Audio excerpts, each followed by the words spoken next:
ವೀಕ್ಷಕರೇ, ನಲ್ಲ ನಿತಿನ್ ಕುಮಾರ್ ರೆಡ್ಡಿ ಅಲಿಯಾಸ್ ನಿತಿನ್ ಇವರು ತೆಲುಗಿನ ಲೀಡಿಂಗ್ ಹೀರೋ. ಆದ್ರೂ ಕೂಡ ಟಾಲಿವುಡ್ ನ ಮುಖ್ಯ ನಟರಲ್ಲಿ ಅಥವಾ ಸೂಪರ್ ಸ್ಟಾರ್ ಗಳ ಲಿಸ್ಟ್ ಅಲ್ಲಿ ಇವರ ಹೆಸರು ಇಲ್ಲ. ಇವರ ಟಾಲಿವುಡ್ ನ ಕರಿಯರ್ ಯಾವುದೇ ನಿರ್ದೇಶಕನ ಜೊತೆ ಸಿನಿಮಾ ಮಾಡಿದ್ರು ಕೂಡ ಯಾಕೆ ಯಶಸ್ವಿಯಾಗಿ ಬೆಳೆಯೋದಿಕ್ಕೆ ಸಾಧ್ಯ ಆಗ್ಲಿಲ್ಲ? ಇವ್ರಿಗೆ ಮಾಸ್ ಫಾಲೋಯಿಂಗ್ ಇಲ್ಲ ಅಂತನ, ಅಥವಾ ಹಾರ್ಡ್ ಕೋರ್ ಅಭಿಮಾನಿಗಳು ಯಾರು ಕೂಡ ಇಲ್ಲ ಅಂತನ, ಅಥವಾ ಇವ್ರಿಗೆ ನಟನೆನೇ ಬರೋದಿಲ್ವಾ? ನಮ್ಮಲ್ಲಿ ಹೆಚ್ಚಿನವರಿಗೆ ನಿತಿನ್ ಅಂದ ತಕ್ಷಣ ಹೆಚ್ಚಿನವರಿಗೆ ಅವರ ಜಯಂ ಚಿತ್ರ ನೆನಪಿಗೆ ಬರುತ್ತೆ. ಇವರ ನಟನೆಯ ದಿಲ್ ಮತ್ತೆ ಸೈ ಚಿತ್ರಗಳಿಗೆ ಈಗಲೂ ಅಭಿಮಾನಿಗಳು ಇದ್ದಾರೆ. ಚಿತ್ರರಂಗದಲ್ಲಿ ಅವರು ಕಳೆದ 24 ವರ್ಷಗಳಿಂದ ಇದ್ರೂ ಕೂಡ ಯಾಕೆ ಸೂಪರ್ ಸ್ಟಾರ್ ಆಗಿ ಬೆಳೆಯೋದಿಕ್ಕೆ ಸಾಧ್ಯ ಆಗ್ಲಿಲ್ಲ? ಇವರು ಮಾಡದಂತ ಬಹುತೇಕ ಚಿತ್ರಗಳು ಯಾಕೆ ಫ್ಲಾಪ್ ಆದ್ವು? ಹಾಗಾದ್ರೆ ಇವ್ರಿಗೆ ಅಭಿಮಾನಿಗಳೇ ಇಲ್ವಾ? ನಿಜಕ್ಕೂ ನಿತಿನ್ ರವರ ಬಾಳಲ್ಲಿ ಏನಾಯ್ತು? ಬನ್ನಿ ವೀಕ್ಷಕರೇ, ಇವತ್ತಿನ ಈ ಒಂದು ವಿಡಿಯೋದಲ್ಲಿ ಈ ನಿತಿನ್ ರವರು ಯಾಕೆ ಯಶಸ್ವಿ ನಾಯಕ ನಟ ಆಗ್ಲಿಲ್ಲ ಎಂಬುದಕ್ಕೆ ಹಲವಾರು ಕಾರಣಗಳಿದ್ದಾವೆ. ಅವೆಲ್ಲವನ್ನೂ ಕೂಡ ಈ ಮುಂದೆ ತಿಳಿತಾ ಹೋಗೋಣ. ಅದರಲ್ಲಿ ಮೊದಲನೇದು ಇನ್ಕನ್ಸಿಸ್ಟೆಂಟ್ ಮೂವೀಸ್ ಚಾಯ್ಸ್, ಅಂದ್ರೆ ಸೂಕ್ತ ಚಿತ್ರಗಳ ಮತ್ತೆ ಕಥೆಗಳ ಆಯ್ಕೆಯಲ್ಲಿ ಇವರು ಎಡವೆ ಇದ್ದು. ಆರಂಭದಲ್ಲಿ ಇವರ ಕರಿಯರ್ ಅನ್ನ ಗಮನಿಸಿದರೆ ಇವರು ಜಯಂ, ದಿಲ್, ಸೈ ತರಹ ಒಳ್ಳೆ ಹಿಟ್ ಚಿತ್ರಗಳನ್ನೇ ಕೊಟ್ರು. 2003ರಲ್ಲಿ ಬಂದಂತ ದಿಲ್ ಚಿತ್ರ ಓಕೆ, ಆದ್ರೆ 2004ರಲ್ಲಿ ಬಂದಂತ ಜೈ ಆಂಜನೇಯ ಹೆಚ್ಚು ಯಶಸ್ವಿ ಆಗ್ಲಿಲ್ವಾದ್ರೂ ಅದರಲ್ಲಿ ನಿತಿನ್ ರವರ ನಟನೆ ಚೆನ್ನಾಗಿತ್ತು. ಮುಂದೆ ಅದೇ ವರ್ಷ ಸೈ ಚಿತ್ರ ಮಾಡಿ ಅವರು ಗಲ್ಲಾಪೆಟ್ಟಿಗೆಯಲ್ಲಿ ಸದ್ದನ್ನ ಮಾಡಿದ್ರು. ಇದರ ನಿರ್ದೇಶಕರು ಎಸ್ ರಾಜಮೌಳಿ ಅವರು ತೆಲುಗಿನ ಹಾಗೂ ದಕ್ಷಿಣ ಭಾರತದ ಯಶಸ್ವಿ ನಿರ್ದೇಶಕರು. ನಟ ಜೂನಿಯರ್ NTR ಅವರ ಸಿಂಹಾದ್ರಿ ಚಿತ್ರ ಕೂಡ ಇವರದ್ದೇ. ಸಿಂಹಾದ್ರಿ ಯಾರ ಚಿತ್ರ ಅಂದ್ರೆ ಅದು ನಟ NTR ಅವರ ಚಿತ್ರ ಅಂತಾರೆ ಹೊರತು ಅದು ಯಾರು ಕೂಡ ರಾಜಮೌಳಿ ಅವರ ಚಿತ್ರ ಅಂತ ಹೇಳೋದಿಲ್ಲ. ಆ ಒಂದು ರೇಂಜ್ಗೆ ಅಲ್ಲಿ ಜೂನಿಯರ್ NTR ಅವರ ನಟನೆ ಡೈರೆಕ್ಷನ್ ಅನ್ನ ಮೀರಿ ಡಾಮಿನೇಟ್ ಅನ್ನ ಮಾಡಿತ್ತು.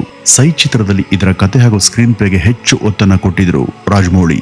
ಇನ್ನು ಸೈ ಸಿನಿಮಾ ಬಂದ ನಂತರ ನಿತಿನ್ ರವರ ನಟನೆಯ ಅಲ್ಲರಿ ಬುಲ್ಲೋಡು, ಧೈರ್ಯಂ, ಟಕ್ಕರಿ, ಆಟಾಡಿಸ್ತ, ದ್ರೋಣ, ವಿಕ್ಟರಿ, ಹೀರೋ, ಸೀತಾ ರಾಮುಲ ಕಲ್ಯಾಣಂ, ಲಂಕಲು, ಮಾರೋ, ಪ್ರೆಚ್ಚಿಪೋ ಹೀಗೆ 2011ವರೆಗೂ ಅವರ ಒಟ್ಟು 11 ಚಿತ್ರಗಳು ಫ್ಲಾಪ್ ಆಗಿದ್ವು. ಅದರಲ್ಲಿ 2 ಡಿಸಾಸ್ಟರ್, 1 ಅಟ್ಟರ್ ಫ್ಲಾಪ್. ಇಷ್ಟರ ಪೈಕಿ ಆ ದ್ರೋಣ ಸ್ವಲ್ಪ ಮಟ್ಟಿಗೆ ಓಕೆ ಅಂತಾನೆ ಹೇಳ್ಬಹುದು. 2004ರಿಂದ 2011ರ ನಡುವೆ ಆ 7 ವರ್ಷಗಳಲ್ಲಿ ಒಂದೇ ಒಂದು ಅಟ್ಲೀಸ್ಟ್ ಅವರೇಜ್ ಅನಿಸುವಂತ ಚಿತ್ರಗಳು ಕೂಡ ಅವರು ಕೊಡ್ಲಿಲ್ಲ.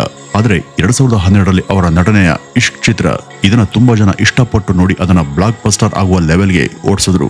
ಇವರ ಕಳೆದಂತ 11 ಚಿತ್ರಗಳಲ್ಲಿ ಇಲ್ಲದೆ ಇದ್ದಂತ ಉತ್ತಮ ನಟನೆ, ಕತೆ, ಸ್ಕ್ರೀನ್ ಪ್ಲೇ, ಸ್ಟೋರಿ ಸೆಲೆಕ್ಷನ್, ಕಿವಿಗೆ ಇಂಪೆನಿಸುವಂತ ಹಾಡುಗಳ ಮ್ಯೂಸಿಕ್ ಇದೆಲ್ಲ ಈ ಒಂದು ಚಿತ್ರದಲ್ಲಿ ಇತ್ತು.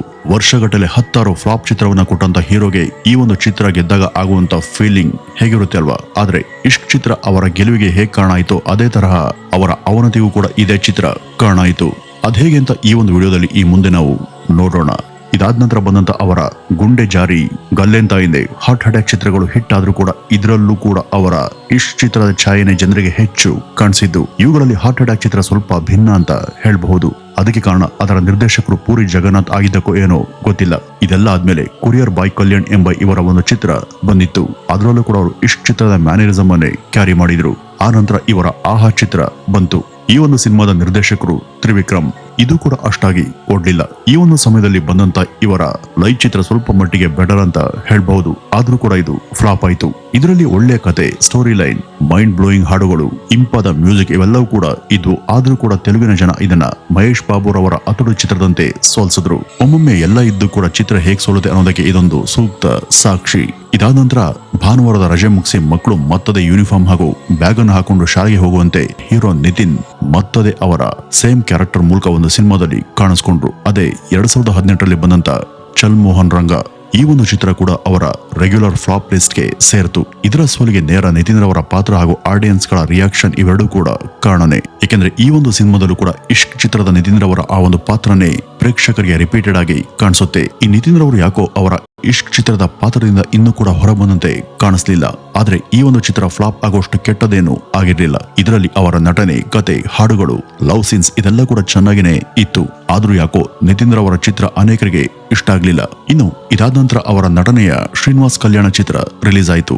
ಆದ್ರೆ ಈ ಒಂದು ಚಿತ್ರ ತೆಲುಗಿನ ಮಹೇಶ್ ಬಾಬು ನಟನೆಯ ಬ್ರಹ್ಮೋತ್ಸವಂ ಹಾಗೂ ನೇನಿಂತೆ ಚಿತ್ರಗಳ ಕಥೆಗಳಿಂದ ಪ್ರೇರಿತವಾದಂತ ಸಿನಿಮಾದ ಹಾಗೆ ಜನರಿಗೆ ಅನ್ಸೋದಿಕ್ಕೆ ಶುರುವಾಗಿತ್ತು. ಇದಾಗಿ 2020ರಲ್ಲಿ ಬಂದಂತ ಇವರ ಭೀಷ್ಮ ಚಿತ್ರ ಸ್ವಲ್ಪ ಮಟ್ಟಿಗೆ ಚೆನ್ನಾಗಿ ಓಡ್ತು. ಆದ್ರೆ ಕ್ರಮೇಣ ಬಂದಂತ ಚೆಕ್, ರಂಗ್ದೆ, ಮಾಯಸ್ಟ್ರೋ, ನಿಯೋಜಕ ವರ್ಗಂ, ಎಕ್ಸ್ಟ್ರಾರ್ಡಿನರಿ ಮ್ಯಾನ್, ರಾಬಿನ್ ಹುಡ್, ತಮ್ಮುಡು ಇವ್ಯಾವು ಕೂಡ ಹಿಟ್ ಆಗ್ಲಿಲ್ಲ. ಹಿಟ್ ಆಗೋದಿರ್ಲಿ, ಇವೆಲ್ಲ ಟಾಲಿವುಡ್ ನ ಅತೀವ ಟ್ರೋಲ್ ಮೆಟೀರಿಯಲ್ ಚಿತ್ರಗಳು ಅಂತ ಕರ್ಸ್ಕೊಂಡು ಅವರ ತಮ್ಮುಡು ಚಿತ್ರದ ಮೇಲೆ ಭರವಸೆ ಇತ್ತಾದ್ರೂ ಅದು ಕೂಡ ಫ್ಲಾಪ್ ಲಿಸ್ಟ್ ಗೆ ಸೇರಿ ಅಭಿಮಾನಿಗಳನ್ನ ನಿರಾಸೆಗೊಳಿಸ್ತವು. ಇನ್ನು ಇವರ ಫಿಲೋಗ್ರಫಿಯನ್ನ ಒಂದ್ಸಾರಿ ಅವಲೋಕಿಸಿದ್ರೆ ಇವರಿಗೆ ಸ್ಟೋರಿ ಸೆಲೆಕ್ಷನ್ ಮಾಡುವಾಗ ಸ್ಪ್ಲಿಟ್ ಪರ್ಸನಾಲಿಟಿ ಇದೆಯೇನೋ ಅಂತ ಅನ್ಸುತ್ತೆ.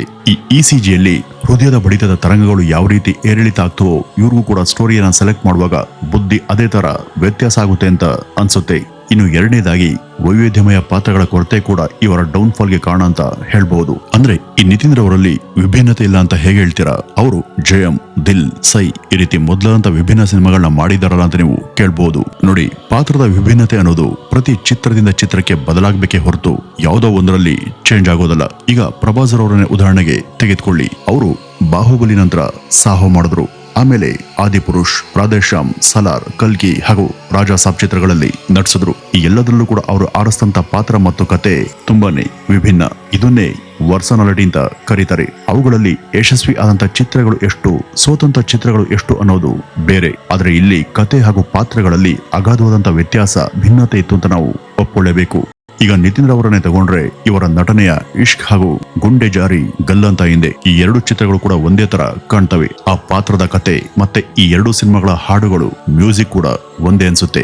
ಸಂಗೀತ ಸಂಯೋಜಕರಾದಂತ ಅನೂಪ್ ರವರು ಈ ಎರಡಕ್ಕೂ ಒಂದೇ ಸಲ ಸಂಗೀತ ಸಂಯೋಜನೆ ಮಾಡಿದ್ರೇನೋ ಅನ್ನುವಷ್ಟರ ಮಟ್ಟಿಗೆ ಅವು ಒಂದೇ ಫೀಲಿಂಗ್ ಅನ್ನ ಕೊಡ್ತವೆ. ಇನ್ನು ಮೂರನೇ ಕಾರಣ, ಇವರ ಚಿತ್ರಗಳು ಬಾಕ್ಸ್ ಆಫೀಸ್ ನಲ್ಲಿ ಡಲ್ ಕಲೆಕ್ಷನ್ ಅನ್ನ ಮಾಡ್ತವೆ. ಇವರ ಕೆಲ ಚಿತ್ರಗಳು ಕಮರ್ಷಿಯಲಿ ಹಿಟ್ ಆದ್ರೂ ಕೂಡ ಗಲ್ಲಾಪೆಟ್ಟಿಗೆಯಲ್ಲಿ ಹೆಚ್ಚು ಸದ್ದನ್ನ ಮಾಡಲಿಲ್ಲ.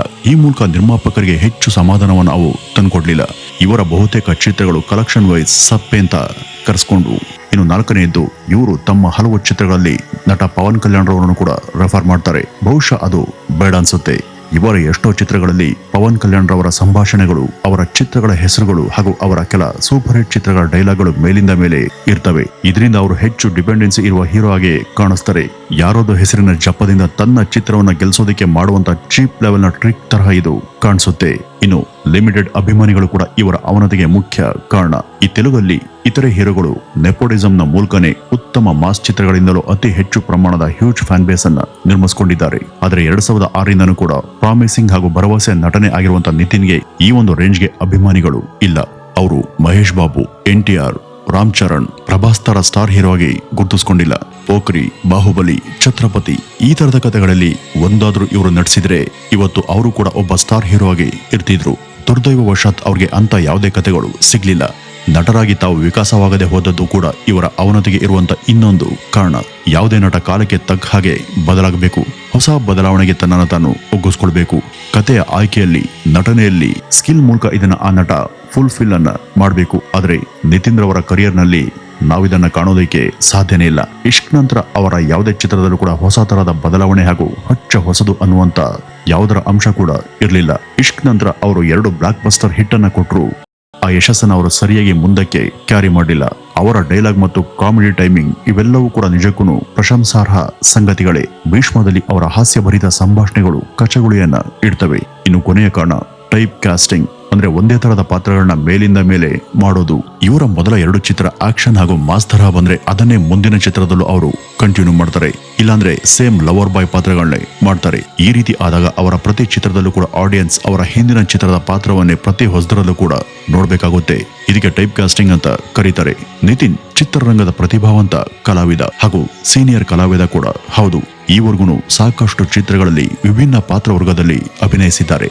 ಎಷ್ಟೋ ಜನ ತಂತ್ರಜ್ಞರು, ಕಲಾವಿದರು ಹಾಗೂ ನಿರ್ದೇಶಕರ ಜೊತೆ ಕೆಲಸ ಮಾಡಿದ್ದಾರೆ. ಇದುವರೆಗೂ ಯಾವುದೇ ವಿವಾದ ಮಾಡಿಕೊಳ್ಳದೆ ಸೋಲು ಗೆಲುವು ಎರಡನ್ನೂ ಕೂಡ ಸಮಾನವಾಗಿ ಸ್ವೀಕರಿಸಿದ್ದಾರೆ. ವೀಕ್ಷಕರೇ, ಪ್ರತಿಭಾನ್ವಿತ ಕಲಾವಿದ ಆದಂತ ಈ ನಿತಿನ್ ರವರನ್ನ ಫ್ಲಾಪ್ ಲಿಸ್ಟ್ ಗೆ ಸೇರಿಸೋದಕ್ಕೆ ನಮಗೂ ಇಷ್ಟ ಇಲ್ಲ. ಆದ್ರೆ ಅವರು ತಮ್ಮ ಕರಿಯರ್ನ ಲೋಪದೋಷಗಳನ್ನ ಸರಿಪಡಿಸಿಕೊಂಡು ಮುನ್ನಡೆದ್ರೆ ಖಂಡಿತ ಅವರು ಕೂಡ ಒಬ್ಬ ಸಕ್ಸಸ್ ನಟ ಆಗೋದ್ರಲ್ಲಿ ಯಾವುದೇ ಅನುಮಾನ ಇಲ್ಲ. ಅದು ಆದಷ್ಟು ಬೇಗ ಆಗ್ಲಿ. ಅವರು ಇನ್ನೂ ಕೂಡ ಯಶಸ್ವಿ ಹಿಟ್ ಚಿತ್ರಗಳನ್ನ ಕೊಟ್ಟು ಸೂಪರ್ ಸ್ಟಾರ್ ಆಗಿ ಬೆಳೆಯಲಿ ಅಂತ ಆಶಿಸ್ತಾ ಇವತ್ತಿನ ಈ ಒಂದು ವಿಡಿಯೋವನ್ನ ಇಲ್ಲಿಗೆ ಮುಗಿಸೋಣ. ನಮಸ್ಕಾರ.